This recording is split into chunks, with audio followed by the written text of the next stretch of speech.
우리가 올해 빛에 거하는 삶, 빛을 전하는 삶이라는 표어를 1년 표어로 정했습니다. 그리고 제가 연초에 신년 예배부터 시작해서 빛에 거하는 삶이란 어떤 삶이고 어떻게 빛에 거할 수 있는가 하는 것을 메시지를 나눴습니다. 그런데 사실 이 빛에 거하는 삶, 빛 가운데 행하는 삶은 우리의 힘만으로는 되지 않습니다. 우리의 힘만으로는 되지 않아요. 그래서 주님께서 우리에게 빛의 삶을 살 수 있는, 빛의 열매를 맺을 수 있는 자원들을 주셨습니다. 아멘. 우리에게 이런 자원을 주신 하나님을 찬양합니다. 아멘. 첫 번째는, 첫 번째를 생각하기 전에 이 다윗에 대해서 잠깐 좀 생각해 보길 원하는데요. 제가 여러분들에게 시편을 하나 낭송해 드리겠습니다. 굉장히 유명한 시편이죠. 여호와는 나의 목자시니 내게 부족함이 없으리로다. 그가 나를 푸른 풀밭에 누이시며 쉴만한 물가로 인도하시는도다. 내 영혼을 소생시키시고 자기 이름을 위하여 의의 길로 인도하시는도다. 내가 사망의 음침한 골짜기로 다닐지라도 해를 두려워하지 않을 것은 주께서 나와 함께 하심이라. 주의 지팡이와 막대기가 나를 안위하시나이다. 주께서 내 원수의 목전에서 내게 상을 차려주시고 기름을 내 머리에 부으셨으니 내 잔이 넘치나이다. 내 평생에 선하심과 인자하심이 반드시 나를 따르리니 내가 여호와의 집에 영원히 살리로다. 아멘. 아멘. 유명한 시편 23편입니다. 시간 관계상 제가 읽진 않겠지만 여러분들 시편 27편을 한번 예를 들어서 이 다윗의 또 한 편을 쓰는데요. 여러분들 집에 가셔서 시편 27편을 꼭 묵상하시면서 이렇게 낭송해 보시기 바랍니다. 사실 그 히브리어 여기 이 묵상하다라는 히브리어는 낭송하다는 뜻도 있어요. 그래서 유대인들은 이렇게 낭송하면서 묵상을 했는데 그러다 보니까 뭐 유대인들은 시편 같은 경우는 뭐 거의 외우고 그런 사람들이 굉장히 많았습니다. 한번 시편 27편을 한번 집에 가셔서 한번 낭송하시면서 묵상해 보시길 바랍니다. 그러면 다윗이 얼마나 솔직한 사람이고 진실한 사람이고 또 연약하면서도 하나님의 능력을 경험했던 또 하나님을 찾는 사람이었는가, 살아계신 하나님을 찾고 살아계신 하나님을 경험했던, 너무나 연약하면서도 너무나 진솔하고 그러면서 하나님을 매 순간 경험했던 그런 사람인지를 여러분들이 아시게 되실 것입니다. 영성이라는 것은, 좀 훌륭한 영성이라는 것은 반드시 항상 승리하고 항상 강하고 그렇지 않습니다. 그런 존재가 없거든요. 그런 사람이 없습니다. 오히려 그렇지 않은 척하는 것이 가시일 수 있죠. 다윗은 정말 진실하고 솔직한 사람이었고 겸손한 사람이었습니다. 그래서 정말 상하고 통해하는 마음을 주께서 멸시치 않으신다고, 하나님께서 구하시는 제사는 상한 심령이라고 고백하면서 하나님을 찾았던, 하나님 앞에 나갔던 그런 사람이었고 하나님의 은혜를 필요할 때마다, 심할 때마다 경험했던 그런 사람이었습니다. 자, 근데 이런 다윗이 오늘 우리가 읽었던 이 사무엘하 11장에 보면 지금 밧세바하고 간음을 하는 그런 모습을 보게 되잖아요. 그렇죠? 이렇게 훌륭한 정말 영적인 사람이고 하나님과 동행했던 사람이고 이스라엘의 그냥 이름 없는 목동에서 하나님이 그를 부르셔서 이스라엘의 진정한 초대 왕이 되었던, 그래서 지금도 이스라엘 나라가 1948년도에 건국됐잖아요. 48년도에 건국된 게 정말 말세의 징조 중에 하나, 성취된 건데, 가장 놀라운 성취 중에 하나인데, 이스라엘은 지금도 그 다윗 때부터 우리나라도 뭐 서기로 할 거냐, 뭐 단기로 할 거냐, 막 이런 게 있잖아요. 근데 다윗 때부터 그 이스라엘 민족, 이스라엘 나라가 그 나라에 몇 년 되었는지 그거를 세거든요. 그리고 그 이스라엘의 국기를 보면 그 다윗의 별이라고 해가지고, 하여튼 그 정도로 다윗은 대단한 사람인데 이름 없는 무명의 목동이었거든요. 예. 그러나 정말 아까 말씀드린 것처럼 그러한 진솔하고 또 하나님을 진실로 추구했던 그런 사람인데, 정말 하나님과 동행했고 하나님께 쓰임받은 사람인데 어떻게 이런 끔찍한 죄를, 그리고 우리가 시간만을 다 읽지는 않았죠. 나중에 보면 그 여인의 남편을 직접 죽이진 않았지만 죽게 만들어요. 계략을 써가지고. 그러니까 사실상 죽인 거예요. 그러니까 이런 놀라운 사람이 간음을 범하고 살인까지 저지른단 말이에요. 예, 어떻게 이럴 수 있을까? 이게 바로 우리 인간의 모습이라는 겁니다. 하나님을 떠난다면, 혼자 있다면. 그래서 첫 번째 우리가 중요하게 우리 마음속에 간직해야 할 영적인 원리가 뭐냐면, 하나님은 빛의 삶 혹은 빛의 열매를 위해서 우리에게 공동체를 주셨다는 거예요. 뭘 주셨다고요? 공동체를 주셨습니다. 육신적으로는 가족을 주셨고 영적으로는 교회를 주셨습니다. 사실 하나님이 직접 만드신 그러한 조직은 교회와 가정밖에 없어요. 그 정부는 나중에 어떤 필요악이라고 해야 될까요? 예, 필요하니까 노아 홍수 이후, 노아 언약 이후로 이제 정부가 나타나게 됐는데, 물론 그 언제부터 시작하냐, 뭐 그것도 이제 여러 가지 생각할 수 있겠지만 처음부터 정부가 있었던 건 아니죠. 예, 하나님이 처음부터 정하시고 만드신 것은 가정과 교회입니다. 공동체. 하나님은 공동체를 우리에게 주셨다는 거예요. 왜냐하면 우리가 공동체가 필요한 사람들, 공동체가 필요한 존재들이기 때문입니다. 다윗은요, 여러분들이 본문을 보시면 처음으로 자기의 군사들과 함께, 자기의 장군들, 자기의 용사들과 함께 전쟁터로 나가지 않아요. 처음으로. 여기 보면 그전에는 다윗이 직접 나갔어요. 자기 용사들 데리고. 이 용사들이 어떤 사람들이요? 이 600명의 용사들은 처음엔 600명이 아니었지만 이렇게 점점 모이잖아요.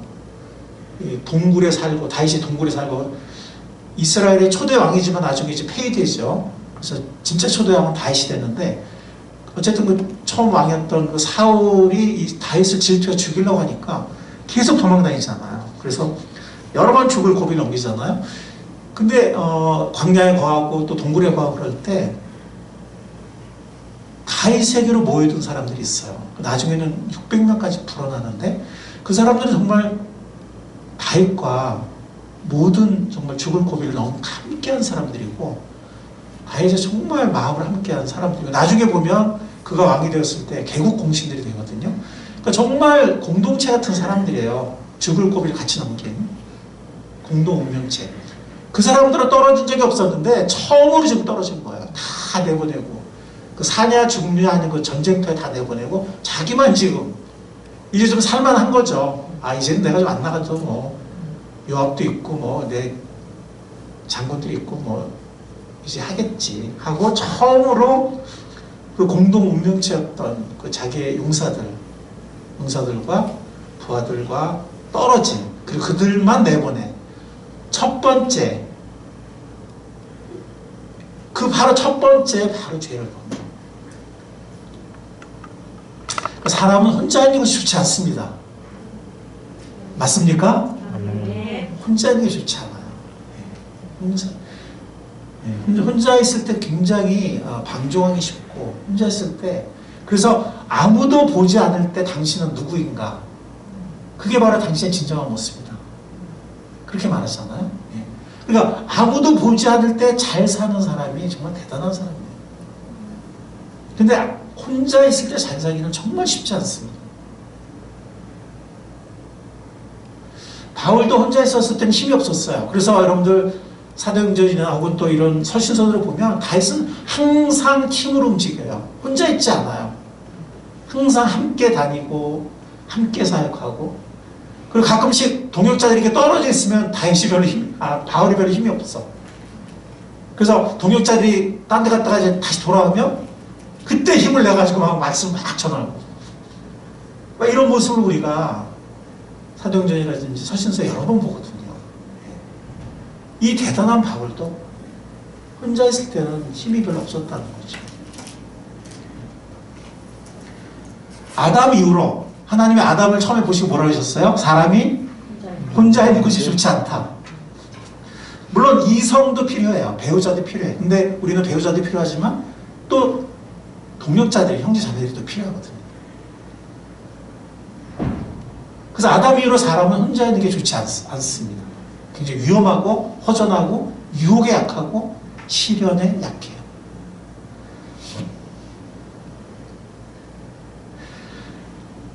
히브리서 3장 13절에 보면 같이 한번 읽어보겠습니다. 오늘이라고 하는 그날 서로 권면하여 아무도 죄의 유혹에 빠져 완고하게 되지 않도록 하십시오. 그러니까 매일매일 서로 권면하라. 왜냐하면 우리는 언제든 죄의 유혹에 빠질 수 있는 연약한 사람들이기 때문에. 이렇게 권면했습니다. 잠언에 보면 무리에게서 스스로 갈라지는 자는 자기 소욕을 따르는 자라. 제가 개역 개정을 인용했는데요. 왜냐하면 개역 개정이 세 번 이게 너무 이렇게 좀 쉽게 풀어서 하다 보니까 약간 원어에서 살짝 벗어났어요. 개역 개정이 오히려 원어에 충실한데, 무리에게서 스스로 갈라지는 자는 자기 소욕을 따르는 자라. 온갖 참 지혜를 배척하느니라. 베이커 구약 주석에 보면 이 온갖 참 지혜를 공경에서 피하도록 돕는 내적인 힘이다, 이렇게 해설했습니다. 이 원어의 의미를. 그러니까 우리가 공경에서 피하도록 돕는 내적인 힘이 이 공동체와 함께하는 삶 속에서 오는데, 여러 사람들의 은사와 또 말씀과 또 함께하는 격려와 지혜, 모사가 많은 격려 성경만 다르잖아요. 그러니까 그런 공동체에서 오는 많은 유익, 그걸 배척한다는 거예요. 무리에게서 나뉘는 자가. 왜냐하면 자기 소욕을 따르기 때문에 나뉜다는 거예요. 자기가 또 욕심이 있는 거죠. 또 자기 마음대로 살고 싶은 거죠. 근데 사실은 온갖 참 지혜를 배척하는 사람이다 라고 잠언 말씀이 말씀하고 있습니다. 우리는 공동체가 필요한 사람들이라는 거예요. 그리고 우리는 너무 연약한 존재들이기 때문에, 다윗도 그랬는데, 그 위에 있던 다윗도 언제든지 그럴 수 있는, 실패할 수 있는 사람들이에요. 그래서 우리는 날마다 서로 권면하는, 마치 가족이 그러듯이, 영적인 가족도 날마다 서로 권면하는.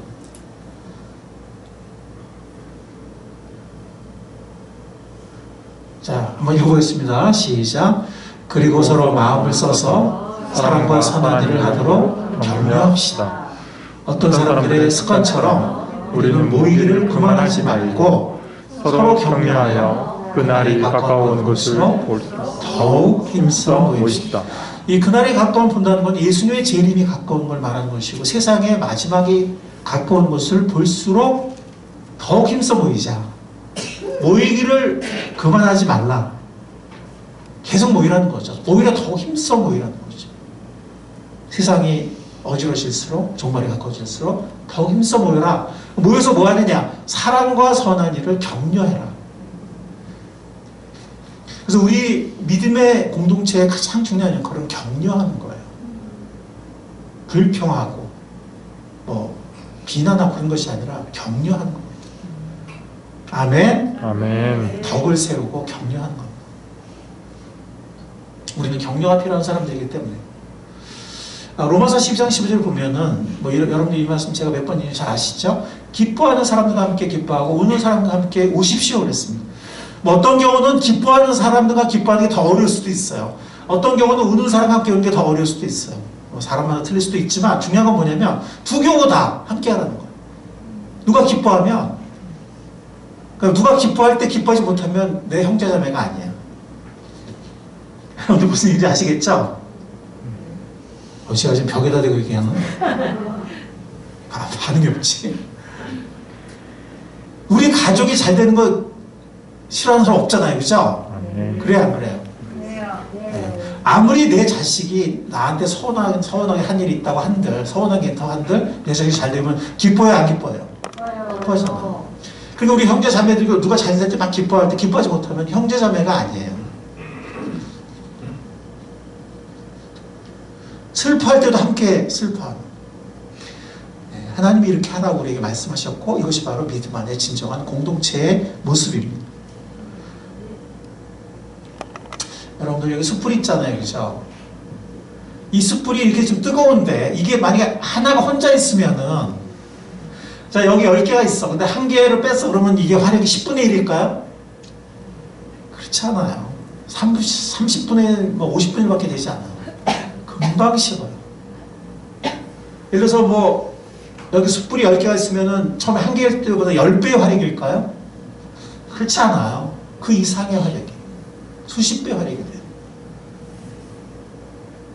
우리가 모여서 서로 격려할 때 하나님께서 우리 가운데 그런 격려와 힘과 은혜를 더 배가해 주실 줄 믿습니다. 아멘. 그렇게 하세요.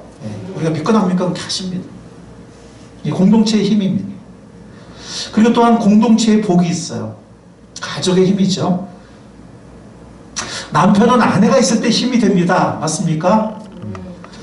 이렇게 아멘 없어. 남편은 아내가 있을 때 힘이 됩니다. 아멘. 아멘. 예. 남자들도 표현이 잘 안 돼요. 표현 좀 하세요. 아내도 마찬가지예요. 남편이 없어 봐요. 남편이 있어야 복이 됩니다. 아멘. 사실 남자들이 이렇게 나이 들어가면서 보면 여자들이 볼 때 젊었을 때는 남편이 최고인 것 같고 남편이 이렇게 멋있어 보이고 그러지만 남자들이 나이 들어가면 내 남편도 참 이게 약점이 많고 한계가 있고 내 기대를 온전히 충족시키지 못하는구나 하는 거를 알게 돼요. 뭐 경제적 면도 그렇고 아니면 여러 가지 뭐 남자들이 또 어떤 감정의 소통이라든지 이런 게 약하잖아요. 표현이라든지. 예. 그래서 참 남편이 내가 정말 이렇게 언제든지 기대할 수 있는 든든한 또 나의 필요를 채워주는 그런 사람이라는 그런 기대감이 나이가 들면서 점점 낮아지고 그렇게 됩니다. 예. 그렇다 한들 그래서 남편을 좀 약간 뭐 무시까지는 아니더라도 이렇게 좀 별로 존경하지 않는 그렇게 되기 쉬운데 남편을 존경할 수 있기를 바랍니다. 아멘. 네. 억지로 아멘하는 것 같은데 남편을 존중할 수 있기를 바랍니다. 아멘. 근데 남편 없어 봐요. 내가 잘난 것 같죠? 남편 없어 봐요. 아무것도 아니에요. 없어 봐야 알지. 네, 진짜예요. 남편이 그래 잘나지 않은 것 같지만 남편 없어 봐요. 이 아내의 영광이 유지가 되지 않아요. 여러분들 그걸 잊으시면 안 됩니다. 남편은 아내를 더 귀히 여기고 사랑할 수 있기를 바랍니다. 아멘. 아멘. 아멘. 네, 아내는 정말 남편을 존중하고 존경할 수 있기를 바랍니다. 아멘. 네, 그게 하나님이 원하시는 사라가 아브라함에게 했던 그런 태도였고 아브라함이 뭐 완전했습니까? 아브라함 보세요. 얼마나 실수 많이 합니까? 나이 들어서까지 젊었을 때나 나이 들었을 때는 실수 많이 하고 어떻게 보면 어리석고 때로는 그래서 막 아내를 위험에 처하게 만들기도 하고 막 그러잖아요. 사라가 아브라함을 존경하고 존중한 게 아브라함이 잘나서가 아니거든요. 하나님이 나에게 남편을 주셨다. 우리 가정에 가장을 주셨다라는 그런 하나님을 인정하는 그런 믿음으로 한 것이지 조건부가 아니었어요. 뭐 잘나면 존경하고 어떤 분들은 그래요. 잘해봐야 내가 존경하지 그래요. 그럼 똑같아요. 잘해야 내가 사랑하지. 이거 똑같이 돼요. 그러면 이제 악순환이 시작이 되는 거예요. 예. 누구를 할 것이 없이 먼저 하는 사람이 하나님 앞에서 더 훌륭한 사람입니다. 누구를 할 것이 없이 남편은 아내를 귀히 여기고 사랑하고 희생하고 그리고 아내는 남편을 존경하고 존중하는 우리 부부가 될 수 있기를 바랍니다. 아멘. 자녀에게 엄마 아빠는 또 얼마나 귀한 보호처가 되고 사랑의 근원이 됩니까? 아무리 잘난 자녀도 부모의 사랑 없이는 존재할 수가 없습니다. 이것이 가족의 힘이에요. 또 나이가 들면 벌써 부모도 자녀를 통한 격려가 필요하고, 그래서 가족의 힘입니다. 이것이 바로. 그래서 하나님께서 우리 가족을 주셨고요. 그런가 하면 또 하나님께서는 영적인 공동체를 주셨습니다. 지금 시간이 없어서 이걸 다 읽지 않겠지만, 형제가 연합하여 동거함이 어찌 그리 선하고 아름다운가. 하나님께서 그곳에 복을 명하셨으니 곧 영생이로도 하는 이 시편 133년 형제가 연합하여 동거함이 어찌 그리 선하고 아름다운가. 이것은 영적인 공동체의 축복을 말하는 것이고, 우리에게는 영적 공동체가 영적으로 필요하기 때문에 우리에게 주신 축복입니다. 자, 공동체는 하나의 가족이라는 거예요. 육신의 가족만 가족이 아니고, 그래서 우리 영적인 공동체도 하나의 영적 가족이고 한 몸의 지체라고 성경 말씀이 말해요. 제가 말하는 게 아니에요. 영적인 가족이라고 했고 한 몸의 지체라고 말씀하고 있습니다. 자, 고린도서 12장인데요. 그래서 몸에 분열이 생기지 않게 하시고 지체들이 서로 같이 걱정하게 하셨습니다. 이거는 서로 책임지는 관계예요. 마치 육신의 가족이 서로 책임을 지는 관계이듯이 영적인 가족도, 영적인 지체도 서로 같이 걱정하는 관계, 서로 같이 걱정하는 관계를 영어로는 accountability라고 그래요. 서로 책임지는 관계. 이건 우리를 부담스럽게 하는 게 아니라 연약한 우리에게 너무나 필요한, 아멘? 아멘. 연약한 우리에게 너무나 필요한 것이고, 이런 책임지는 관계를 다른 말로 사랑이라고 합니다. 가족이 그래요. 가끔 이제 어떤 청소년 자녀나 뭐 이런 경우 보면 나 좀 내버려 달라고, 나한테 신경 꺼달라고 막 이러는데 철이 없어 그런 것이고, 그렇지 않죠. 그죠? 네. 어느 순간이든 어느 상황에서든 서로 걱정해주고 책임지는 관계, 이게 가족인 것처럼, 어카운트빌리티가 있는 관계가 가족인 것처럼 영적인 가족도, 영적인 공동체도 뭐 저 사람이 어떻게든 말든 뭐 요즘에 뭐 각자 알아서 살아야지 이런 게 아니라 정말 가족처럼 걱정해주고, 가족처럼 신경 써주고, 가족처럼 격려해주고, 가족처럼 돌봐주고. 아멘? 아멘. 그게 바로 서로 걱정하는, 서로 책임지는 관계고, 그게 바로 한 몸의 지체라는 뜻이고, 그래서 정말 어느 한 일부가 아파도 온몸이 아픈, 그리고 어느 한 지체가 기뻐해도 온몸이 함께 기뻐하는, 그것이 바로 성경이 우리에게 가르치는 공동체의 모습이라는 겁니다. 여기 나오죠. 한 지체가 고통을 당하면 모든 지체가 함께 고통을 당합니다. 한 지체가 영광을 얻으면 모든 지체가 함께 기뻐합니다. 하나님이 우리에게 이런 공동체를 주신 거 감사합니다. 아멘. 그런가 하면 이 공동체에는 각자의 은사가 있어요. 서로 걱정하고 기도해주고 격려하는, 돌봐주는 것도 은혜지만, 각자의 은사를 통해 어떤 사람은 정말 기도를 많이 해주고, 어떤 사람은 또 잘 뭐 먹여주고, 어떤 사람은 뭐 잘 또 안부름으로, 어떤 사람은 또 재밌게 하고, 어떤 사람은 또 뭘 만들어서 또 해주고, 하여튼 서로의 은사가, 어떤 사람은 또 말씀을 또 잘 권면하고, 서로의 은사로, 이게 뭘 위한 거라고요? 공동의 이익을 위한 것이에요. 그런가 하면 또 우리가 성장하면 내 은사를 발휘할 수가 있어. 공동체를 위해서. 하나님이 그래서 우리에게 공동체를 주신 거 정말 감사합니다. 아멘. 영적인 공동체는 우리를 보호해주고, 우리를 소성할 수 있게 해주며, 우리를 성장시키고, 우리로 사역의 열매를 맺게 합니다. 얼마나 귀합니까?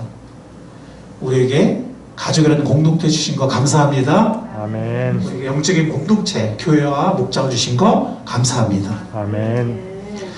자, 두 번째 제시입니다. 하나님은 빛의 삶, 열매를 위해서 너 혼자 잘 살아 이렇게 하지 않고 공동체를 주셨고, 우리 공동체 안에서 빛의 삶을 사는 것이고, 공동체 안에서 빛의 열매를 맺는 것입니다. 혼자서 맺는 게 아니고. 근데 두 번째로는 또 뭘 주셨냐면 사명을 주셨어요. 뭘 주셨다고요? 사명. 사명을 주셨습니다. 왜 주셨을까요? 물론 필요하니까, 어떤 중요한 일, 필요가 있으니까 주셨기도 하지만 우리를 위해서도 주셨어요. 사명이 없을 때, 아까 다윗의 실패를 생각했는데, 이 다윗 실패는 정말 운명 공동체였던 사람들과 처음으로 혼자 떨어진 그것도 왕궁에서 아주 그냥 뭐라 하죠? 안락한 그런 경기도 또 하나 본다면 할 일이 없었던 거예요. 다윗은 평생 싸웠던 사람인데 그래서 하나님 성전 못 짓게 했잖아요. 너는 평생 싸운 사람이고 피 흘린 사람이다. 샬롬 솔로몬이 성전을 지을 것이다. 하나님이 이렇게 말씀하셨는데 다윗은 용사하고 평생 정말 사실 옛날에는 전쟁의 승리가 필요했잖아요. 그래서 다윗의 왕국이 굉장히 커졌거든요. 그랬던 사람인데 그런 사람이 왕국에 혼자 있으니까 할 일이 없는 거야. 할 일이 너무 무료한 거야. 그래서 왕궁 지붕에서 왔다리 갔다리 하다가 뭐가 눈에 보인 거야. 근데 또 너무 오래 봤어. 이게 하고 딱 눈을 돌렸어야 되는데 아무도 안 보니까 아무도 안 보니까 너무 오래 봤어. 근데 마침 그 여인이 굉장히 아름다운 여인이었다 그랬고, 그 다음에 마침 또 임신 가능한 기간이었다. 근데 이제 혼자 그 왕국에 거닐었다. 그 히브리 동사가 반복을 의미하는 동사예요. 그러니까 굉장히 오랫동안 왔다 갔다 한 거예요. 오랫동안 유혹에 노출이 된 거죠. 유혹에. 그러면 그 어느 인간도 유혹에 넘어가게 돼 있거든요. 빨리 도망쳐야지. 그리고 그 여인이 아름다운 여인이었다. 그 다음에 임신 가능한 기간. 그때마다 접속사가 달라져요. 반전을 뜻하는 접속사예요. 그때만. 그게 한글 성경에 나타나지 않는데 히브리 원전에 보면은 그 중요한 순간마다 접속사의 기능이 딱 나타나요. 강조하는 접속사로. 그래서 다윗 실패는 왜 실패했냐면 혼자 공동체와 떨어져서 처음으로 혼자 있었던 안락함 중에 그것도 있지만 또 하나는 할 일이 없었다는 거예요. 할 일. 왕국에서 뭐 하겠어요? 평생 싸운 사람이. 이게 중요한 이유였어요. 방종에 빠지게 되고 유혹에 빠지게 된 거죠. 베드로의 실패 여러분들 아시죠? 네, 지금 오늘 읽었던 거 보면 갈릴리 바닷가로 갔어요. 왜 갔을까요? 너무 쉬워서 대답을 안 하시는 건가? 우리를 무시하는 겁니까? 갈릴리 바닷가에 왜 갔겠어요? 고기 잡으러 갔죠 뭐. 그죠? 자, 베드로가 예수님께 부름받기 전에 직업이 뭐였죠? 다시 돌아가는 거예요. 자기가 할 일이 뭔지를 모르는 거예요. 혼자 가면 몰라. 아니 진짜 저는 정말 이해가 안 가는 게 예수님이 십자가 못 박혀 죽으셨어. 근데 이 사람들은 예수님이 왕이 될 줄 알았잖아요. 근데 왕은 죄를 마실 때 왕으로 오신 거고 처음 오신 왕은 종으로 오신 거거든요. 우리를 위해서 희생하고 우리를 섬기다가 목숨까지 다 바치는 죽기까지 섬기는 종으로 오시고 죄를 마실 때 왕으로 오시는 건데 그때 심판하시고 통치하시고 오해했어요. 이 사람들이 처음부터 왕으로 온 줄 알고 야 누가 영이 정할 거냐 누가 잘 정할 거냐 막 싸웠어요. 예수님은 지금 십자가에 못 박히러 막 예루살렘으로 마지막 주간에 들어가시는데 뒤에서 싸우고 있었어요. 자, 그래서 예수님이 십자가에 못 박히시고 죽으셨어요. 그래서 낙심해서 그때 갈릴리를 갔다면 그건 이해가 돼. 부활하셨잖아요. 지금 이 순간에는 벌써 부활하신 예수님 여러 번 만났거든요. 근데 지금 혼자도 아니고 지금 한 6, 7명 데리고 지금 우르르 가서 지금 딴짓하고 있어. 그게 좀 이해가 안 가고 거기까지 찾아가신 예수님 말없이 가서도 뭐라 안 해요. 야단도 안 쳐. 야, 네가 나를 근데 밤새 고기 한 마리도 못 잡거든요. 어부들 6, 7명이 한 마리도 못 잡, 이상하게. 밤새도록. 근데 새벽에 보니까 예수님이 바닷가에 진수성찬 차려놓으셨어요. 다 고기도 구워놓으시고. 먹이세요. 한 말도 안 하고, 야단도 안 치고. 그 다음에 그냥 3번에 물어보세요. 베드로야, 네가 나 사랑하니? 3번. 베드로가 예수 몇 번 부인했죠? 3번. 뭐라 막 야단 안 치시는데, 나 사랑하지? 의심해서 물어본 게 아니라 확정을 해서 베드로 스스로가 마음을 잡도록 너 나 사랑하지? 그리고 뭘 주세요? 네가 날 사랑하면 내 양떼를 먹여다오. 내 어린 양떼를 먹여다오. 사명을 주세요. 할 일을 주세요. 이게 지금 베드로에게는 너무나 귀한 거예요. 사명을 주셨다는 게. 예수께서 세 번째로 물으셨다. 요한의 아들 시몬아, 네가 나를 사랑하느냐? 그때 베드로는 예수께서 네가 나를 사랑하냐고 세 번이나 물으심으로 불안해서, 예수님이 우리에게 세 번 네가 나 사랑하고 물으신다. 우리 불안할까요? 안 불안할까요? 대답, 사랑합니다 말하기에 좀 우리가 너무 부족하니까 사랑합니다 이 선도 말하기가, 이 베드로의 마음이 이해가 가요. 베드로의 마음이 이해가 가요. 그렇지만 마음으로는 사랑하거든요. 우리도 마음으로는 예수님 사랑하잖아요. 아멘? 아멘. 사랑하거든요. 우리가 삶이 부족해서 선도 말하지 못하는 것이지. 베드로도 비슷했던 것 같아요. 주님께서 모든 것을 아십니다. 그럼 내가 주님 사랑하는 줄 주님께서 아십니다. 사랑합니다라는 말을 다 못하고 이렇게 대답을 해요. 주님 제 마음 아시지 않습니까? 근데 예수님이 다 아시거든요. 뭐라고 하시죠? 내 양떼를 먹여라. 자, 이렇게 부탁하는 베드로가 지금 완전한 사람이에요? 자격이 딱 갖춰진 사람이에요? 그렇게 생각하십니까? 어떠세요? 그렇지 않아요. 어떤 사람들은 그래요. 아우 제가 제 신앙생활 힘든데 제가 무슨 사명이에요. 제가 뭐 제 코가 석자예요. 베드로가 그랬어요. 지금 제 코가 석자예요. 사도고 예수님의 수제자고 부활하신 예수님까지 다 만났는데 지금은 엉뚱한 짓 하고 있거든요. 다른 사람들. 우리와 별반 다를 것이 없는 사람들이에요. 오히려 우리는 예수님 직접 만난 적은 없잖아요. 예수님은, 베드로는 3년 반을 예수님과 동행했던, 그것도 24시간 훈련받았던, 일주일에 5시간씩 훈련받았다고 치면은 그 20 몇 년의 시간이에요. 그랬던 수제자가 지금 이러고 있어요. 여러분들, 예수님은 완전히 준비된 사람에게 사명을 맡기시지 않습니다. 아멘. 부족한 사람에게 맡기십니다. 아멘. 선뜻 사랑한다고 대답할 수 없는, 그러나 정말 마음으로는 원하는, 사랑하는 그런 사람에게 맡기십니다. 그럼 그 사람은 누구를 의지하게 될까요? 주님을 의지하게 돼요. 잘난 사람, 나는 딱 준비됐어. 나는 이런 사람이 맡기면은요, 자기 힘으로 하려고 해요. 뭐가 잘 되면은 자기 자랑을 하려고 해요. 하나님은 그런 사람에게 맡기시지 않아요.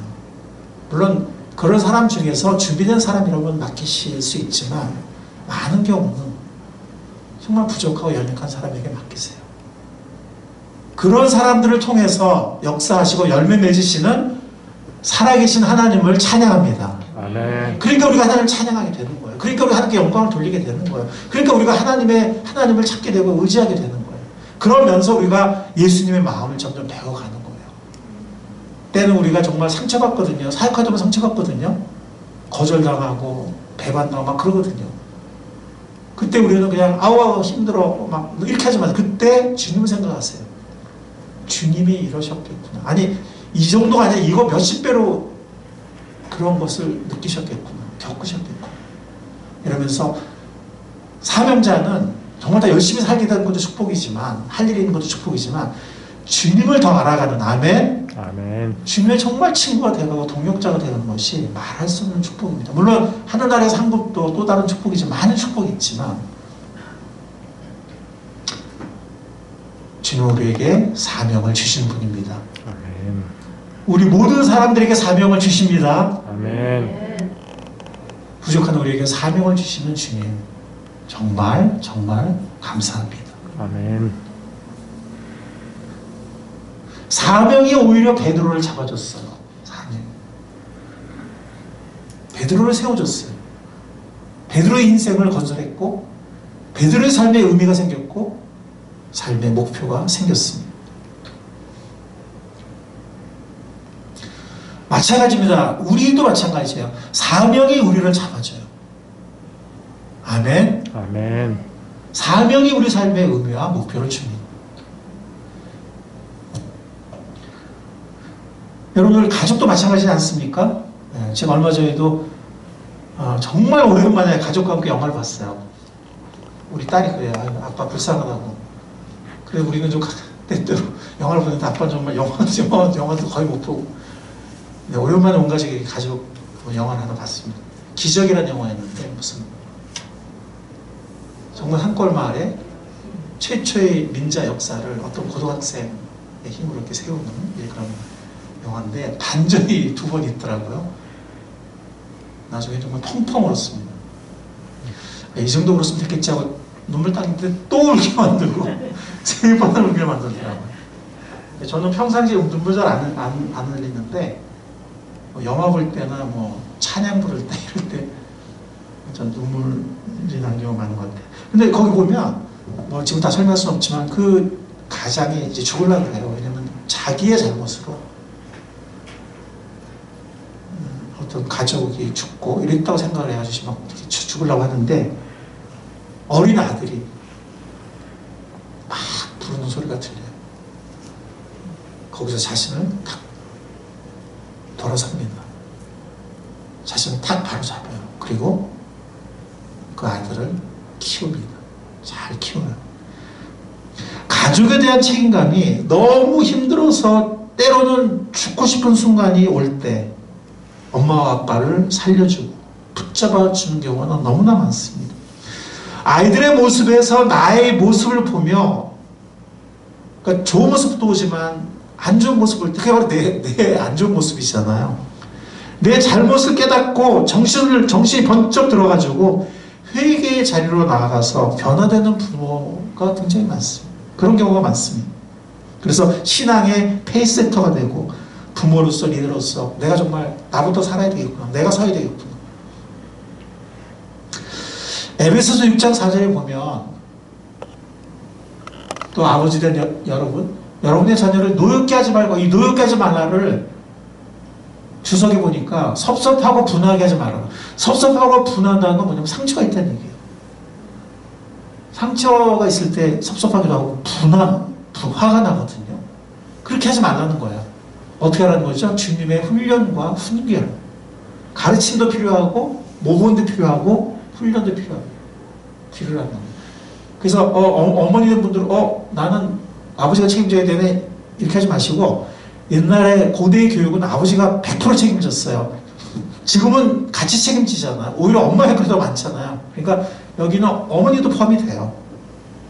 지금은 우리가 같이 책임을 지기 때문에 같이 교육하기 때문에 오히려 어머니 역할이 더 많기 때문에 우리 자녀를 노엽게 하지 말고 주님 훈련과 훈계로 기르는 게 필요하다는 겁니다.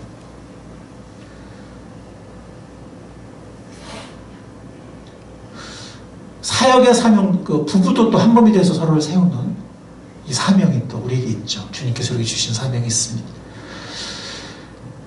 그리고 영적인 사명, 이 사역의 사명에 있어서도 이 누가복음에 보면 이 시몬 베드로에게 뭐라고 하시냐면 사탄이 밀처럼 너희를 체질하려고 너희를 소나기 넣기를 요구하였다. 이제 제자들에게 닥쳐올 시련, 또 유혹 이런 걸 말씀하는 겁니다. 그걸 미리 보신 거예요, 예수님은. 그리고 베드로가 넘어질 걸 아세요. 예수님 부인하기 전인데 벌써 아십니다. 아시면서도 뭐라 하시냐면 나는 이미 네 꺾이지 않도록 너를 위해서 중보기도를 했다. 그리고 네가 다시 분명히 돌아올 것이다. 난 널 믿어. 너 다시 돌아올 거야. 그때는 너의 형제를 굳세게 해라. 주위의 형제들 생각을 해라. 사명자가 되라. 라고 벌써 실패하기 전에 벌써 말씀하세요. 벌써 실패할 거 아시면서도 믿으시는 거예요. 잠언에 보면 이런 말씀이 있어요. 묵시가 없으면 백성이 방자해 간다는 말씀이 있어요. 이 묵시는 베이커 구약주석에 보니까 목적에 대한 비전이라고 이 원어의 의미를 해설을 했습니다. 그래서 그 많은 영어 성경은 비전이라고 번역을 해요. 비전이 없으면 하나님의 백성이 방종에 빠진다. 이렇게 번역한 영어 성경이 굉장히 많이 있습니다. 그렇습니다. 우리에게 어떤 목표, 하나님 주신 사명이 없으면 너무나 많은 유혹이 있고 너무나 많은 안락함이 있고 쾌적한 편리함이 있어요. 쾌락이 있어요. 우리가 방종하기가 너무나 쉽습니다. 하나님 우리에게 어떤 사명을 주셨을까요? 너희가 나를 택한 것이 아니라 내가 너희를 택하여 세운 것이다. 그것은 너희가 가서 뭘 맺어요? 열매를 성령의 열매는 두 가지예요. 하나는 인격의 열매예요. 그쵸? 우리 성령 사랑과 희락과 화평과 오래 참과 자비 양성과 충성과 온유와 절제니 이 같은 것을 금지할 법이 없느니라라는 인격의 열매도 있지만 가서 맺는 열매는 무슨 열매입니까? 이거는 전도의 열매예요. 우리가 성령 충만하면 성령의 인도를 받으면 전도 열매를 맺게 됩니다. 그래서 그 열매가 언제나 남아있게 하려는 것이다. 그리고 내 이름으로 아버지께 무엇을 구하든지 다 받게 하려는 것이다. 이게 바로 우리를 택하신 목적이에요. 하나님 우리를 하나님의 자녀로 택하신 거 믿습니까? 아멘. 구원받으신 거 믿습니까? 아멘. 그러면 왜 그렇게 하셨냐면 가서 열매를 맺도록 그 열매가 영원히 있도록 그렇게 하신 것입니다. 그래서 베드로 전서에 보면 뭐라 그랬죠? 우리가 왕같은 제사장이라고 했어요. 그렇죠? 모든 그리스도인들이 베드로 전서에 보면 왕같은 제사장, 하나님의 덕을, 우리를 구원하신 덕을, 은혜를 전파하게 하심이라 이렇게 말씀했습니다. 또 마태복음 4장 19절에 나를 따라오너라 내가 너희를 사람 만나오가 되게 하겠다. 우리가 할 일은 주님을 따라가는 겁니다. 아멘. 아멘. 그러면 우리 저절로 사람을 낙나옥으로 쓰임받게 된다라는 약속의 말씀입니다. 그래서 이런 사명을 주시고 또 약속을 주셨어요. 이것도 하나의 약속이죠. 하나님이 우리가 택한 것이 하나님 택하 세워놓는데 이렇게 하려고 하시고 그럼 이렇게 하시겠죠. 하나님이 그렇게 계획하셨으니까 약속하셨으니까.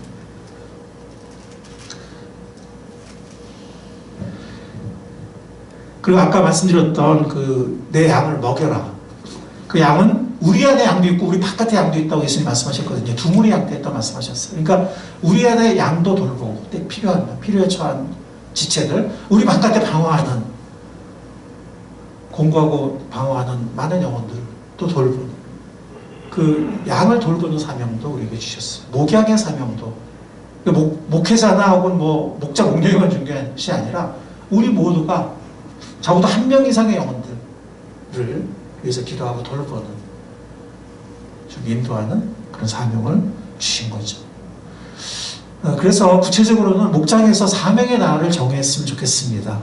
그래서 뭐 화요일 뭐 아니면 뭐 수요일 뭐 이런 식으로 한 요일을 목장에서 그래서 함께 만날 수도 있고 그래서 누구를 뭐 찾아간다든가 아니면 뭐 함께 기도하고 전화를 한다든가 뭐 하여튼 뭔가 하나님의 사명을 실천하는 그 날을 일주일에 하루를 요일을 정해서 근데 만약에 우리 목장은 지금 비상이야. 이틀 합시다. 이틀. 한동안 우리 이틀. 그래서 뭐 만날 수 없을 때는 각자 또 자리에서 기도하고 또 누군가를 뭐 연락한다든지 찾아간다든지 하고 가능하면 만나서 함께 이렇게 사명의 날을 좀 정했으면 좋겠습니다. 최소한 하루. 또 만약에 여러분들이 결단이 있다면 뭐 이틀 이렇게 정해서 실천하는 우리가 될 수 있기를 바랍니다.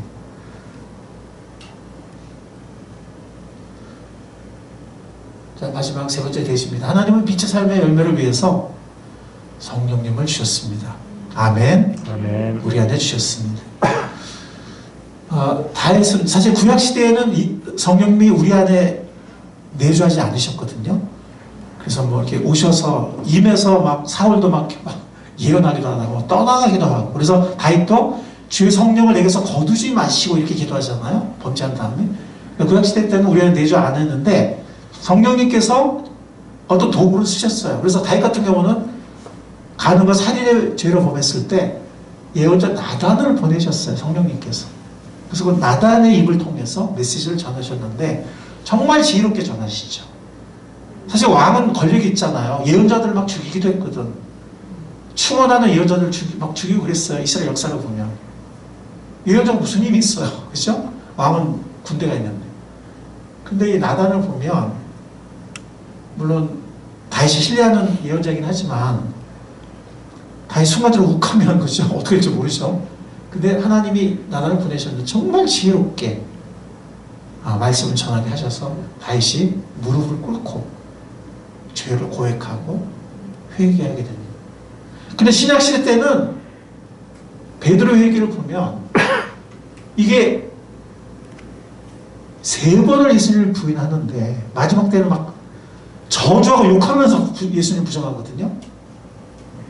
네.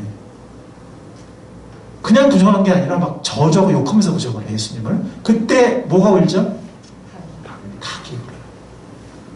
미천한 닭을 사용해서 성령님께서 베드로의 마음속에 강하게 역사하세요. 베드로가 나가서 통곡을 합니다. 그리고 회개합니다.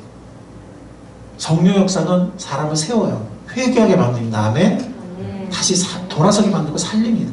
근데 가룟 유다는 나중에 그냥 목을 매버리죠. 네, 그 성령 역사가 아니에요. 그거는 마귀 역사, 정죄하고 좌절하게 만들고. 근데 이렇게 베드로가 통곡하고 회개하게 된 것은 성령의 역사였어요. 그 닭 울음소리 하나를 통해서 역사하신 베드로 안에 계신 성령님의 역사였습니다. 우리 삶에 많은 날들이 있습니다. 그래서 어느 날 CCM 찬양 가사를 통해서 우리가 갑자기 막 눈물이 쏟아지고 위로를 받기도 하고 찔림을 받기도 합니다. 저도 어느 날 이 찬양을 들으면서 이 성령님 지금 나에게 말씀하시는구나 하고 느꼈던 적이 여러 번 있어요. 어느 날 큐티 아침 묵상 해설이나 기도문이 정말 나를 위해서 하는 것 같은, 그러면서 내가 이렇게 막 일으켜 세움받는 느낌이 들어요. 그 말씀 묵상을 듣거나 보면서. 아멘. 아멘. 성령님의 역사입니다. 정말 낙심했던 어느 날 파수꾼 기도 다락방에서 막 울면서 기도하는 그런 그 애절하게 기도하는 소리가 저를 이렇게 세운 적도 있었습니다. 어느 날 어느 순간 기도 시간일 수도 있고 새벽에 잠이 깨었을 수도 있고 살아가는 어느 순간일 수도 있는데 어떤 말씀이 갑자기 생각이 나고 어떤 깨달음이 갑자기 찾아오고 어떤 용기와 힘이 갑자기 찾아오고 우리에게 성령님을 주신 하나님을 찬양합니다. 아멘. 다시 읽어보겠습니다. 시작. 그러나 보혜사 곧 아버지께서 내 이름으로 보내실 성령께서 너에게 모든 것을 가르쳐 주실 것이다. 또 내가 너에게 말한 모든 것을 생각나게 하실 것이다. 아멘. 아멘. 아멘. 아멘. 성령님을 우리 가운데 보내신 하나님께 정말 감사를 드립니다. 아멘.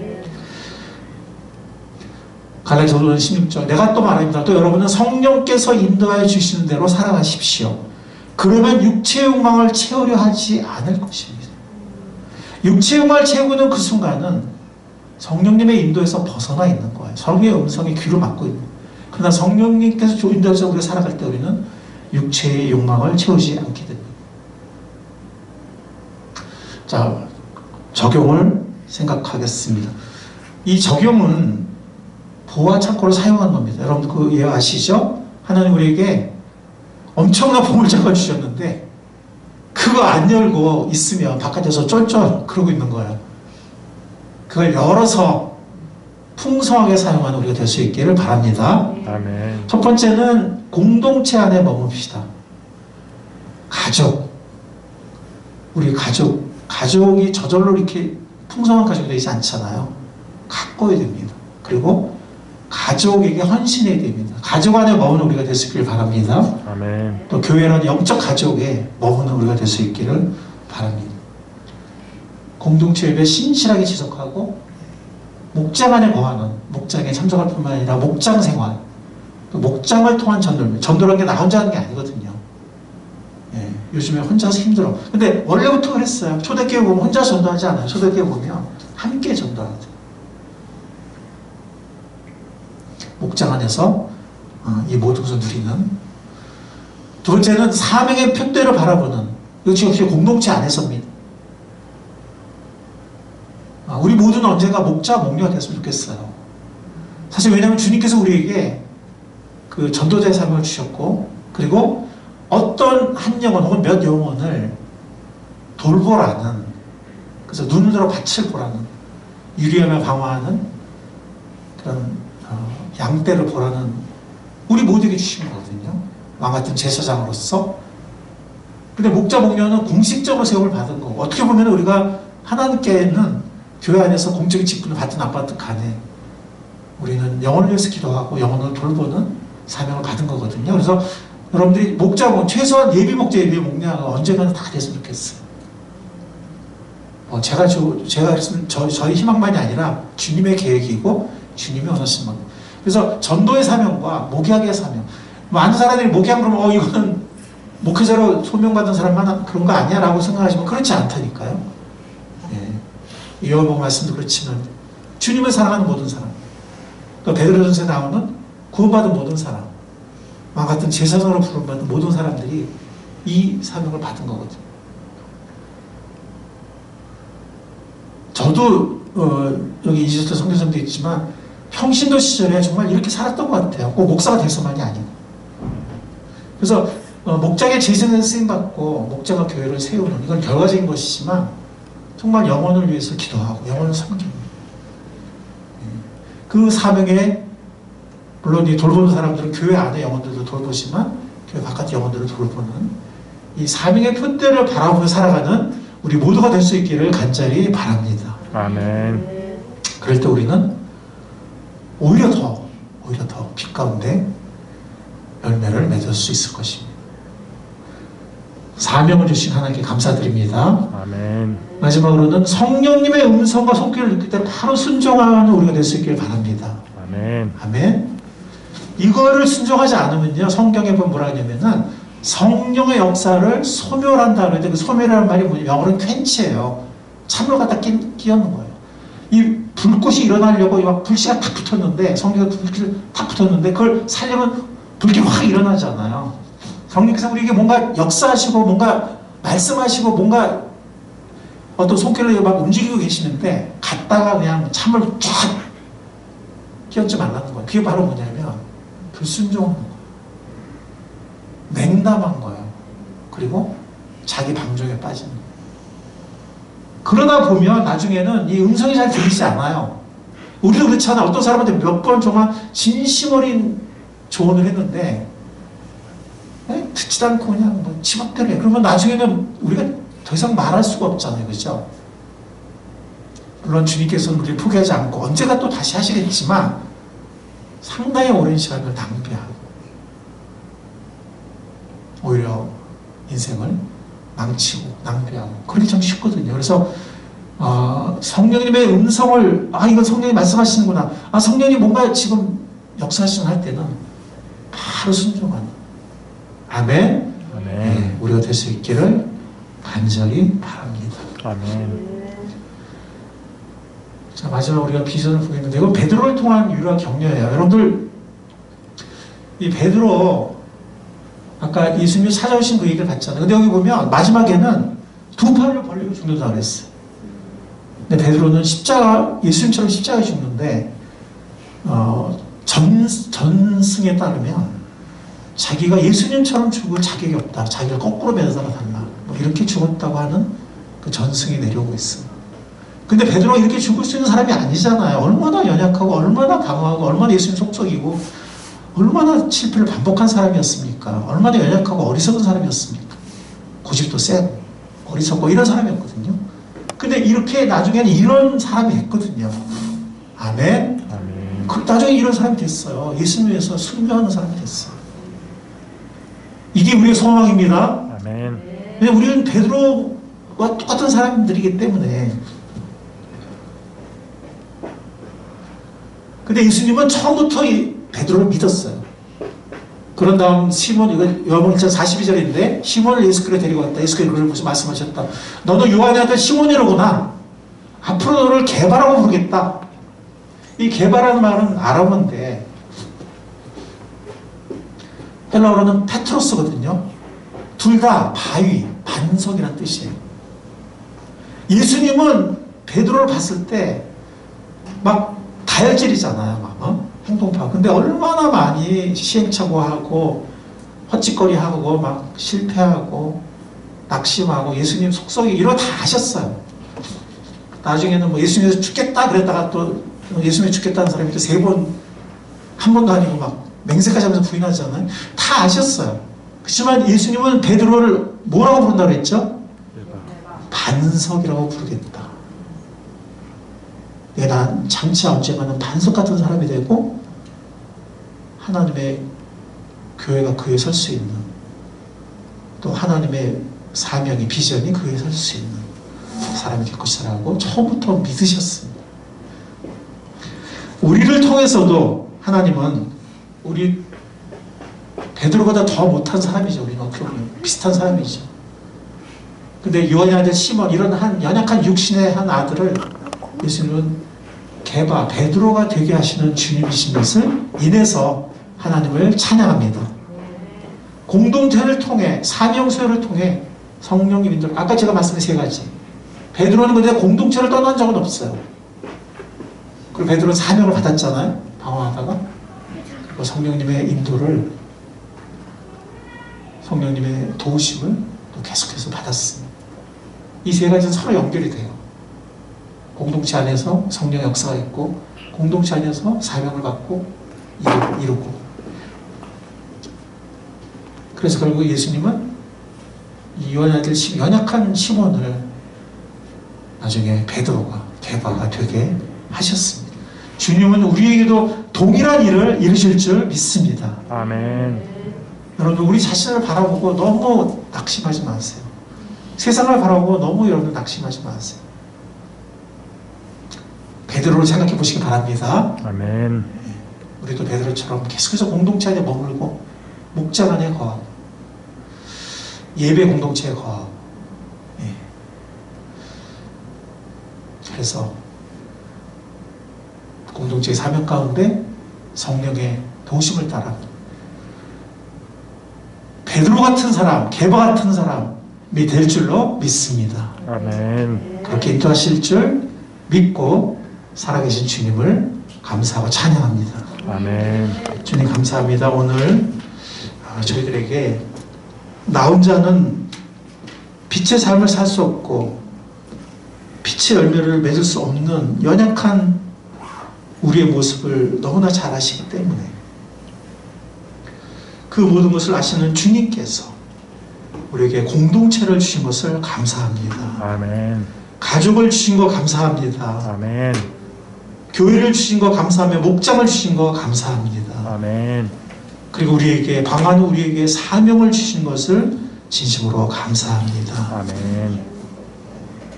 우리 안에 성령님을 주셔서 한시도 우리를 떠나지 않게 하시고 우리를 도와주시는 거 감사합니다. 아멘. 우리도 언젠가 요한의 아들 시몬에서 베드로가 게바가 될 수 있게 하실 줄 믿사오니 아멘. 우리를 붙잡아 사용해 주옵소서. 아멘. 감사하신 예수님의 이름으로 기도를 싸움나이다. 아멘.